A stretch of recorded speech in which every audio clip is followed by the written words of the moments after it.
Assalamualaikum warahmatullahi wabarakatuh. Perkenalkan, nama saya Humaydi Mufa dengan nomor induk mahasiswa PPG 244216010103. Saya adalah guru Al-Quran Hadis di Madrasah Aliyah Fathul Hada Kota Depok, sekaligus mahasiswa PPG dalam jabatan Batch 1 tahun 2025 di LPTK YIN Takengon Aceh.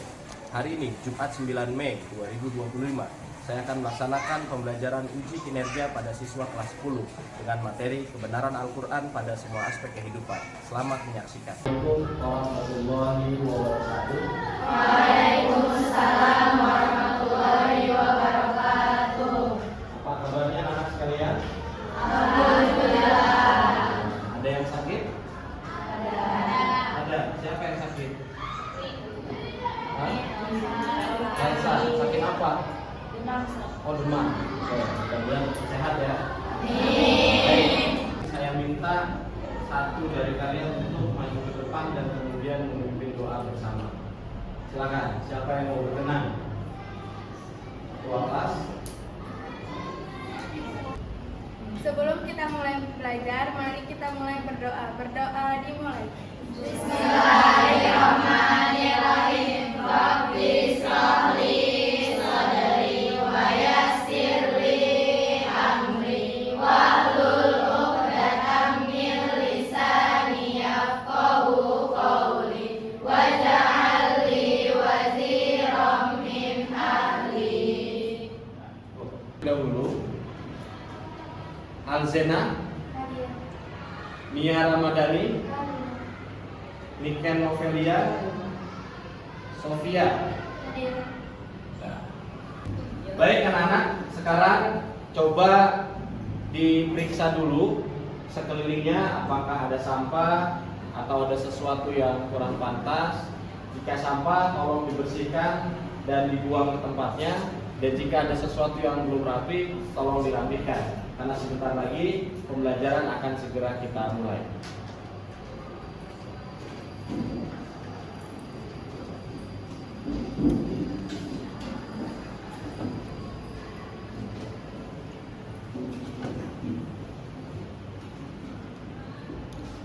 Hari ini kita akan mempelajari tentang memahami kebenaran ajaran Al-Quran, memuat semua aspek kehidupan. Pada pertemuan yang lalu, kita sama-sama sudah mempelajari tentang aspek akidah dan aspek akhlak. Untuk hari ini, kita akan mempelajari aspek teknologi dan sains yang berkaitan dengan firman Allah di dalam Al-Quran. Bisa diperhatikan? Capaian pembelajaran pada materi ini adalah peserta didik dapat memahami dan menganalisis hal ihwal ilmu Al-Quran yang meliputi bukti-bukti keautentikan, pemujizatan, pokok-pokok kandungan dan struktur Al-Quran untuk meyakini kebenaran Al-Quran dan mengamalkan pesan Al-Quran dalam konteks kehidupan bermasyarakat. Selanjutnya, mari sama-sama kita membaca Al-Quran. Yang tadi sudah baca, gak apa-apa kita baca lagi, karena setiap huruf Al-Quran yang kita baca akan mendatangkan pahala dan kebaikan untuk kita semua.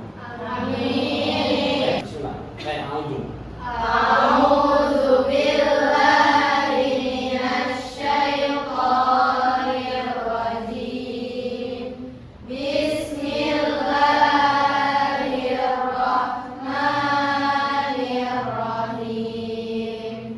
Iqra bismi rabbikal ladzi khalaq. Khalaqal insana min 'alaq.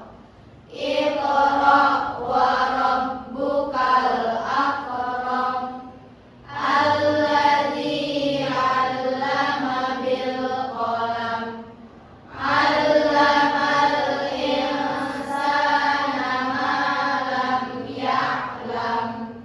Shadaqallahul azim. Jika tadi kita sudah membaca surat Al-Alaq secara bersama-sama, maka saya minta ada beberapa yang membaca secara sendiri. Baik, saya minta yang duduknya di paling belakang. A'udzu billahi minasy syaithanir rajim.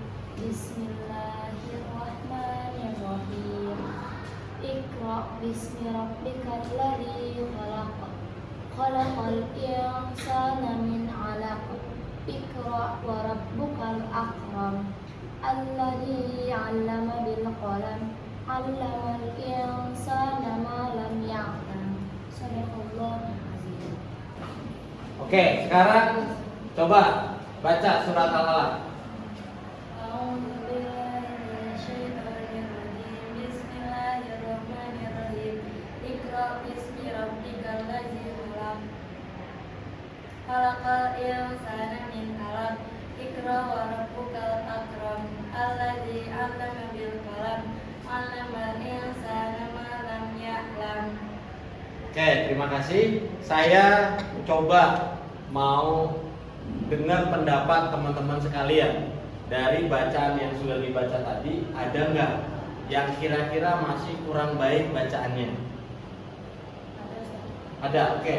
Apa? Di ayat yang ketiga di bagian Iqra itu dia hafalannya kurang ditekankan. Kurang. Harusnya seperti apa? Ya, Iqra bismi rabbikal ladzi khalaq. Iqra wa rabbukal akram. Disebut apa itu? Pokoknya sudah. Oh, kelas sudah. Baik, terima kasih. Tepuk tangannya. Kalau tadi siapa yang sudah membaca surat Al-Alaq atau yang sudah membaca surat hari ini, sekarang saya mau tanya lagi tentang siapa yang tahu apa isi kandungan surat Al-Alaq ayat 1 sampai 5.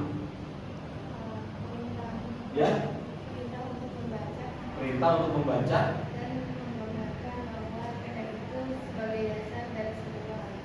Oke, terima kasih. Kita kasih tepuk tangan.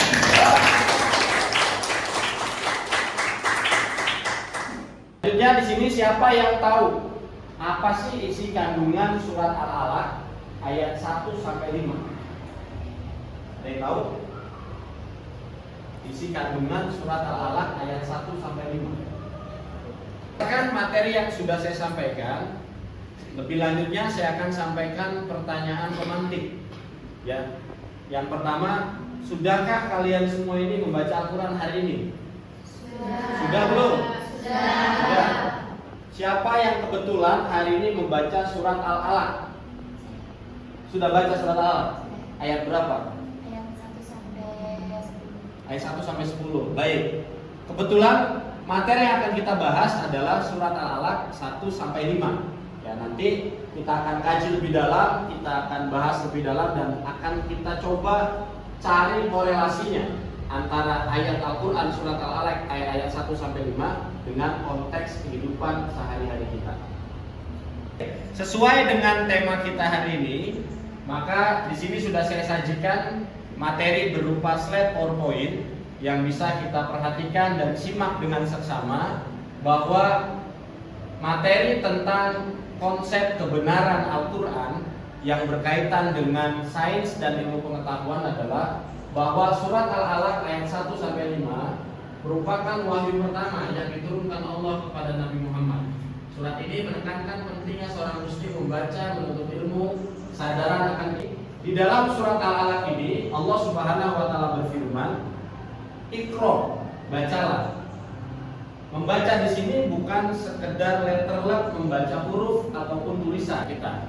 Akan ada banyak hal yang mungkin akan membuat kita bertanya-tanya tentang apakah semua yang ada di sekitar kita ini berkaitan dengan apa yang telah disampaikan oleh Allah dalam Al-Quran atau tidak. Tidak mesti membaca Al-Quran, ya, tetapi ada poin ibadah-ibadah lain yang sebenarnya kalau dikaitkan atau diintegrasikan kepada Allah itu maka akan menjadi nilai ibadah. Seperti dalam surat Al-Alaq ini, ketika bisa diperhatikan, saya akan menyajikan sebuah video pembelajaran tentang materi yang kita bahas sekarang. Jadi silakan disimak, silakan diperhatikan. Selanjutnya nanti kita akan membuat kelompok dan kita akan mendiskusikan banyak hal, menemukan masalah, lalu kita selesaikan masalah itu secara berkelompok atau bersama-sama. Assalamualaikum warahmatullahi wabarakatuh. Sahabat muslim, Al-Quran turun jauh sebelum penelitian-penelitian lagi hadir. Namun, penelitian-penelitian yang telah dibuktikan secara ilmiah dan dilakukan oleh seorang ilmuwan ternyata telah terlebih dulu tertulis dalam Al-Quran. Bagaimana mungkin? Ya, tentu saja karena Al-Quran mengandung kebenaran. Sejumlah ilmuwan heran ketika mendapati penelitiannya telah ada kebenarannya. Namun, aliran air dari keduanya tidak mencampur satu sama lain. Jacques Yves Cousteau merupakan seorang oceanographer yang berkebangsaan Prancis menemukan pertemuan kedua lautan tersebut. Menurut oceanographer itu, fenomena ini seperti ada pintu yang membatasi kedua aliran air tersebut sehingga tidak bercampur. Seorang muslim pun memaparkan kepada Cousteau bahwa fenomena ini sudah disebutkan dalam Al-Quran. Dia membiarkan dua lautan mengalir yang telah mengalir berdampingan. Yang satu tawar dan segar, yang lainnya asin. Dia jadikan antara keduanya dinding dan batas yang tidak tembus. Quran Surat Al-Furqan ayat 53. Masya Allah, Maha benar Allah dengan segala firman-Nya.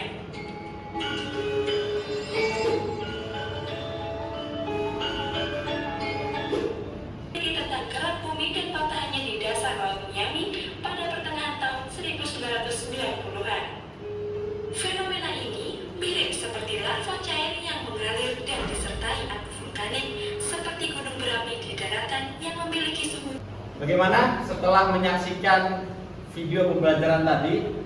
Mungkin banyak pertanyaan yang muncul di benak kita tentang ternyata apa-apa yang kita temukan di sekitar kita, seperti tadi ada lautan, kemudian ada makhluk, kemudian di dasar laut ada api yang terus menyala, yang kemudian ditemukan oleh para peneliti atau oleh para ilmuwan, ternyata itu sudah pernah dijelaskan oleh Allah dalam Al-Quran yang sejatinya sudah turun 1400 tahun yang lalu, atau bahkan Quran ini bersifat kodim, bersifat terdahulu. Artinya sebelum Allah menciptakan dunia, Allah sudah menyampaikan apa yang kita temukan atau apa yang ditemukan oleh para peneliti hari ini. Sungguh Maha benar Allah dengan segala firman. Demikian materinya. Selanjutnya, setelah tadi disampaikan penjelasan materi, kemudian sudah sama-sama menyaksikan dan mengamati video pembelajaran, sekarang saya minta kepada kalian untuk membuat kelompok. Satu kelompoknya bisa terdiri dari 4 atau 5 orang, yang kemudian nanti akan membuat lingkaran. Ya, karena selanjutnya akan saya berikan tugas diskusi bersama terkait dengan pembahasan materi kita pada hari ini. Silakan. Baik, saya akan bagikan lembar kerja peserta didik pada setiap kelompok. Nanti bisa didiskusikan bersama dan hasil diskusinya itu bisa dituliskan pada lembar kerja yang sudah disiapkan. Kelompok 1.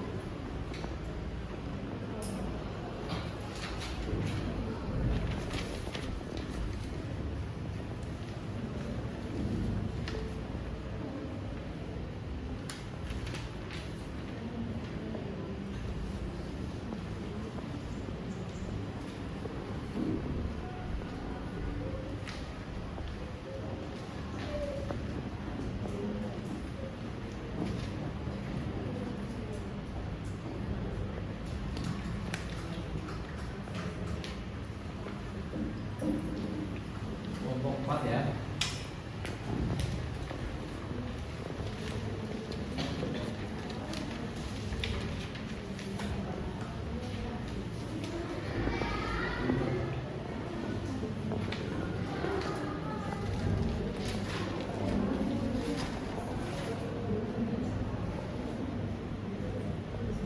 Selanjutnya dipersilakan dibaca instruksinya, kemudian lihat gambarnya. Kalian boleh memilih satu dari gambar atau berdasarkan apa yang sudah ditayangkan dalam video untuk kemudian dicari masalahnya, didiskusikan bersama, lalu hasil diskusinya buat semacam gambar atau grafis yang kalian tuangkan dalam lembar kerja di kertas folio bergaris. Nanti setiap kelompok akan akan menyampaikan hasil diskusinya dan kelompok yang lain bisa menyampaikan pendapat atau sanggahannya. Silakan. Pakai bahasa santai nggak apa-apa. Kan informasi biar enak gitu. Takutnya kalau pakai bahasa baku nanti pas presentasi di depan salah. Gimana? Sudah selesai semuanya? Jadi menurut siapa yang pilih? Pokoknya pada ternyata seorang ilmuwan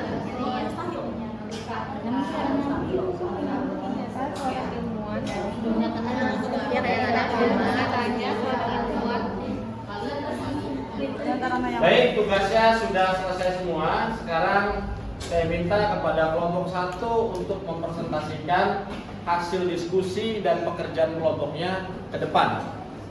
Mana kelompok 1? Ayo, silakan. Ayo, silakan.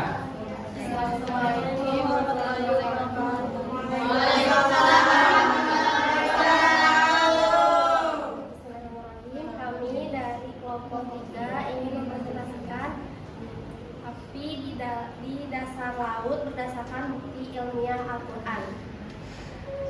Jadi kami dalam presentasi kali ini kami menggunakan konsep benar dan salah, dan berdasarkan pemahaman kita sebelumnya, yaitu api dan air adalah elemen yang berlawanan. Api dapat membuat air menguap, sedangkan sebaliknya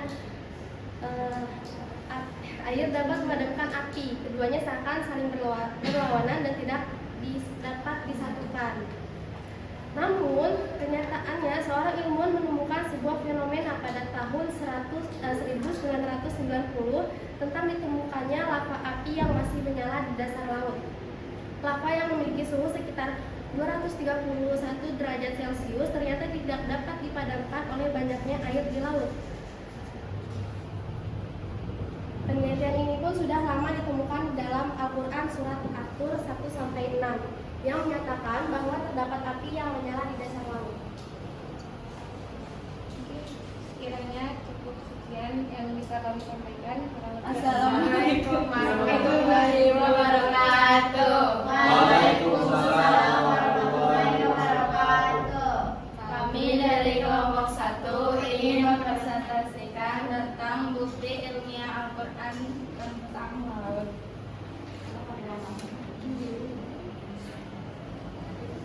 Seperti yang kita tahu, laut adalah air yang dapat bercampur dengan air laut yang lain, dan semua rasa air laut itu sama, begitupun dengan warnanya. Tapi dari pemahaman tentang laut yang terletak di Selat Gibraltar, ternyata terdapat laut yang tidak dapat menyatu airnya, begitupun dengan warna dan rasanya. Sudah terbukti dalam Quran surat Ar-Rahman ayat 19 sampai 20.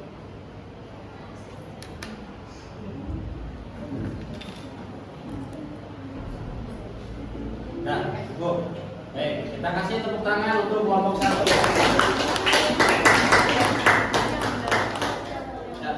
Oke, setelah tadi kelompok sudah mempresentasikan hasilnya dan kita mendapati banyak informasi bahwasanya apa yang kita pahami sebelumnya ternyata salah.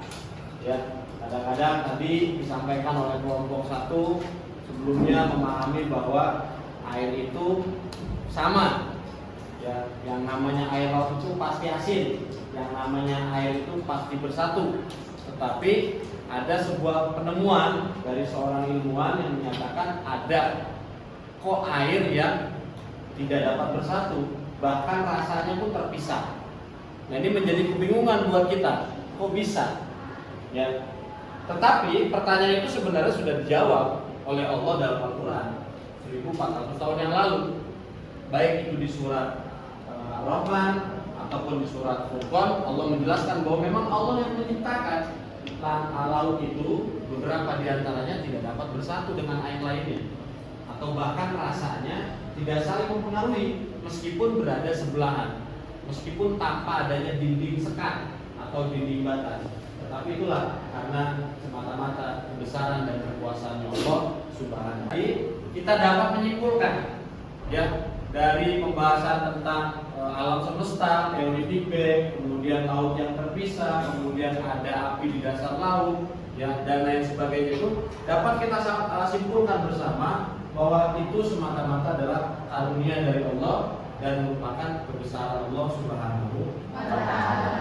Perhatikan di layar ini, kita akan mereferensi atas materi yang sudah kita pelajari hari ini. Ya, saya ingin ada yang mewakili menyampaikan kesan dari materi yang kita pelajari. Ada yang bisa memberikan kesan? Oke, silakan. Apa kesan mempelajari materi hari ini? Kesan dari saya, materi hari ini sangat baru dan menarik karena ternyata penelitian atau penemuan yang baru ditemukan itu udah beribu-ribu tahun yang lalu sudah dijelaskan dalam Al-Quran. Jadi ya saya sangat senang dengan pelajaran ini. Oke, kita kasih tepuk tangan atas kesannya. Sebelum saya tutup dan sebelum saya akhiri pertemuan kita pada kelas hari ini, ya di slide bisa dilihat kesimpulan akhir dari apa yang sudah kita lakukan, mulai dari penyampaian materi, menyaksikan video, melihat gambar, mengerjakan tugas, diskusi dan lain sebagainya. Kita bisa menyimpulkan bahwa setelah mempelajari dan memahami surat Al-Alaq ayat 1 dan 5, kita menemukan bahwa Al-Quran ternyata bukan hanya sebatas petunjuk saja, tetapi juga mengandung kebenaran ilmiah berupa tentang betapa pentingnya membaca, menuntut ilmu dan mengenal Tuhan melalui proses penciptaan dan pengajaran. Terakhir, setelah pembelajaran hari ini usai, mudah-mudahan dapat dipelajari kembali di rumah. Dan ingat, materi selanjutnya adalah kita akan pindah ke bab 6, yakni akan mempelajari tentang bab keotentikan Al-Quran dan hadis. Untuk hari ini kita cukupkan. Saya berterima kasih banyak dan memberikan apresiasi setinggi-tingginya kepada kelas ini. Mudah-mudahan apa yang kita pelajari mendatangkan manfaat dan keberkahan. Kurang lebihnya saya ucapkan mohon maaf. Wallahul muwaffiq ila aqwamit thoriq. Wassalamualaikum warahmatullahi wabarakatuh. Waalaikumsalam